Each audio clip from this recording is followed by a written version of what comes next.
BRICS nations push to expand global influence to counter the West's destructive actions. The BRICS nations are focusing on increasing their international roles and enhancing coordination on key multilateral platforms, Russia's Minister of Foreign Affairs reportedly revealed after a meeting with BRICS ambassadors. He stressed the need for joint efforts to counter destructive actions aimed at destroying the established security architecture. Russia's Minister of Foreign Affairs, Sergei Lavrov, stressed the need for joint efforts to counter Western countries' destructive actions. Well, Alexandre Kateb is an economist specializing in emerging markets. He joins me now on the set for more. Alexandre, how much is the war in Ukraine and Russia's role in that war going to dominate this summit? Well, I think the war in Ukraine will definitely be one key point of the discussion in this summit. I think this summit will focus on the alternative, actually, to the Western-led world order that has shown its weaknesses and its threats for countries like China in regard to the sanctions that were imposed on Russia, especially the sanctions on the Russian Central Bank and other very massive sanctions on the Russian financial system. So there is now a sense that there should be an alternative to this system, and I think the BRICS countries are actively working together to put in place this alternative system. Right. And would you say that the way the other BRICS countries have been acting is basically a tacit approval of the Russian invasion? We have China, who's refused to condemn it, India, who's bought large amounts of Russian oil at a discount.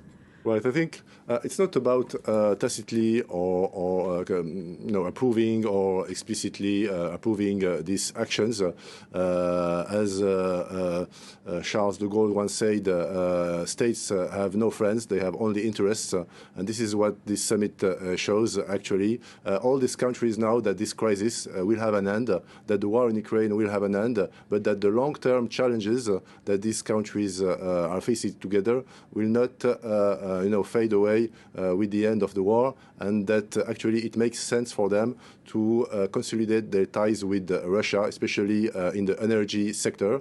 And this is what have been shown as of late with these exports of Russian oil to India and to China growing at an unprecedented rate, actually. Now, this comes, of course, as inflation is skyrocketing around the world. There are growing concerns about the global economic outlook. How big a role will the BRICS countries play in the world economy, or do they?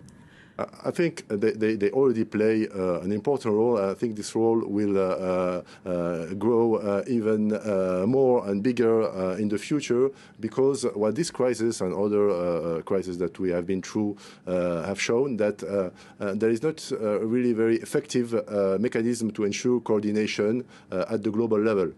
Even the G20, for example, that has been sidelined as of now by the Western countries, which now put focus again on the G7. So actually, we are moving to a much more fragmented world. And in this fragmented world, there will be a need for alliances and for coalitions to solve problems. And I think in this context, the BRICS role will grow even further. So China is hosting this summit virtually, but still it's hosting it. Is its main goal to get the BRICS countries to line up behind it to counter the United States? Well, it is indeed one of the tacit objectives of the Chinese leadership, I think, to get the BRICS countries behind it, especially at a time when China feels pressured more and more by the United States and their allies, especially in the South China Sea, for example, with the Quad that has been building momentum in this area. And by the way, it's also somewhat of a paradox, because a country like India, for example, is a member of the Quad. So it is aligned with the US on some issues like regional security, but on the other hand, it feels that it has to have good relations with China. So nothing is really clear-cut or is as simple. as the Chinese or others would like to portray it, but there is a momentum, and there is actually a rationale for this evolution for the BRICS to grow even stronger. Alexandre, thanks so much for coming in and sharing your expertise with us. Alexandre Kateb, an economist specializing in emerging markets. Thank you.